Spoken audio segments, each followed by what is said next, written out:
La première chose que tu vas comprendre quand tu vas être un conquérant, c'est ta vision de ce que Dieu t'a dit. La parole de Dieu est claire. Souvenons-nous que dans le livre de la Genèse, ce qui a créé la chute de l'homme, ce n'était pas que Dieu avait dit quelque chose, c'est qu'on est venu remettre en doute ce que Dieu avait. Quand Dieu a dit à Adam et Ève que vous ne mangerez pas du fruit qui est situé où? Au milieu du jardin. Quand le diable arrive, il dit, est-ce que Dieu a réellement dit? Il y a un doute qu'on fait subsister sur la parole de Dieu. Même quand Dieu te parle, quand Dieu te donne une promesse, parfois elle t'a arrivé, mais à aucun moment Dieu ne retient sa parole. La parole de Dieu est oui et amen. Quand Dieu a décidé de bénir quelqu'un, ça ne dépend pas de ses circonstances. Quand Dieu a déjà dit, tu vas aller à gauche et je vais te bénir, il l'a déjà dit. À partir du moment où la parole de Dieu est prononcée, la bénédiction est déjà là. Elle ne va pas venir, elle existe déjà. Mais pour entrer dans tes possessions, bien aimé, tu dois être un conquérant. Le premier élément, comme je l'ai dit, c'est ta vision. Tant que tu ne vois pas grand, tu ne considéreras pas quelque chose de grand.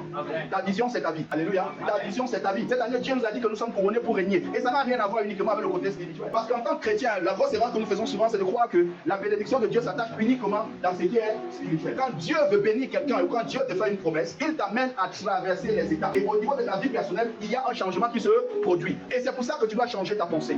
La première chose qui fait qu'on échoue, c'est que dès le départ, avant de commencer, on se voit déjà en train d'échouer. Tu ne peux pas être plus grand que ce que tu vois. Dieu, il te sera toujours fait selon ta foi. Si ta foi limite Dieu à être capable seulement de te donner une starlette, c'est normal que tu n'aies que ça. Ce n'est pas parce que Dieu est incapable de te donner plus que ça. C'est simplement que ta pensée te limite. Il est temps que ton règne s'établisse au-delà des choses que tu n'as jamais eu à réaliser. C'est pour ça que tu dois commencer à voir au-delà de ce que tu as toujours vu. Qu'est-ce qu'il y a comme limite dans ma famille? Qu'est-ce qu'il y a comme limite dans ma vie personnelle? Qu'est-ce que je n'ai jamais fait de façon particulière? Dieu veut que ta vie soit débloquée. Comment dire que tu débloques un autre niveau dans ta propre vie personnelle? Tu dois avoir la foi. Le cœur du conquérant, sa vision, c'est de dire, voici ce que je vais faire. Voilà la vision que Dieu m'a donnée. Je dois aller à cet endroit et peu importe les obstacles que je trouve sur mon chemin, je dois simplement y aller. Parce que Dieu me l'a dit. À cause de la parole de Dieu, je n'ai pas à savoir comment ça va se passer, ni comment les choses vont arriver. Ce que je sais, c'est que je dois être demain à telle heure, à tel endroit. Seulement parfois on veut faire tous les calculs, on prend tout. Il faut qu'on calcule toutes les données. Il faudrait que tout, on ne peut pas avoir toutes les données en un avant de commencer. Autrement, ce n'est plus là. C'est pour ça que pour entrer dans tes possessions, ça ne sera pas difficile si tu as déjà résolu dans ton cœur d'obéir à Dieu avant d'avoir commencé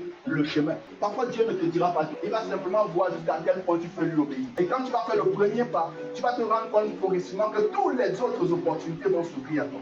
Ta première responsabilité en tant qu'enfant de Dieu, c'est de te dire, Seigneur, cette situation doit changer. Elle ne peut pas rester la même. Il faudrait que quelque chose d'absolument extraordinaire se produise. Qu'est-ce que je n'ai pas encore réalisé? Qu'est-ce que je n'ai pas encore fait? Il n'y a pas une chose qui arrive sans bataille. Le Seigneur sait qu'on sera combattu. Il y aura des combats. Mais quand tu es déterminé à avoir la victoire, il n'y a rien qui peut te limiter. Tu vas avoir la victoire au-delà de ce que tu penses. Seulement, c'est que c'est pendant même que tu seras dans cette bataille-là que tu vas te rendre compte de la dimension spirituelle où Dieu veut t'amener. Il y a les dimensions spirituelles qui ne se débloquent qu'avec l'adversaire. Quand tout est bonbon au chocolat, il y a un niveau de ta vie de prière que tu ne peux pas savoir. C'est quand tu seras confronté à un niveau de situation. Tu vas te rendre compte que moi je prie mon ami. Moi je jeûne mon ami. Quand je me lève le matin à 4 heures, quand je commence à débloquer dans la prière, après tu dis que hey, c'est moi encore qui prie comme ça. Oui, c'est toi. Mais ce n'est pas une autre personne. C'est également toi. Parce que tu es en train de payer le prix pour que ta situation change. On n'a pas la même douleur. Si j'ai une égratignure et quelqu'un qui a une grosse blessure, on ne prie pas de la même façon.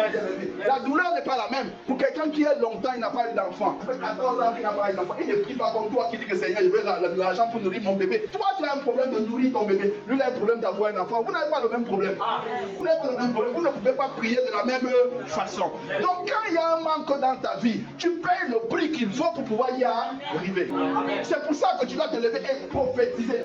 Quand David se retrouve face à Goliath dans les Écritures, laisse-moi te dire une chose. C'est amusant, mais c'est vrai. Pendant 40 jours, il a menacé l'armée d'Israël. Personne n'est sorti pour venir. Mais ce jeune homme, ce petit garçon, a dit, moi je ne sais pas de quoi est-ce que vous parlez depuis. On va même donner quoi au gars qui va tuer le gars, c'est qu'il perd le match. La manière que tu vois tes obstacles détermine le niveau de combat que tu vas avoir. Si tu vois Goliath comme étant un monstre qui va t'écraser, qui va empêcher que tu ailles de l'avant, que tu vois les géants comme les enfants d'Anakim, c'est normal que quand tu arrives à côté d'eux, tu trembles. Mais David ne voyait pas Goliath comme un obstacle. Il disait que Goliath est tellement grand que je ne peux pas le rater. Ça, c'est un objectif qu'il doit atteindre. La cible est trop grande. On ne peut pas rater. Mais les autres ont passé 40 jours à dire, si on parle là-bas, on va nous tuer. On revient à ce que j'ai dit au début. Ce que tu vois, ta vision détermine la hauteur de ce que tu vas être. Alléluia.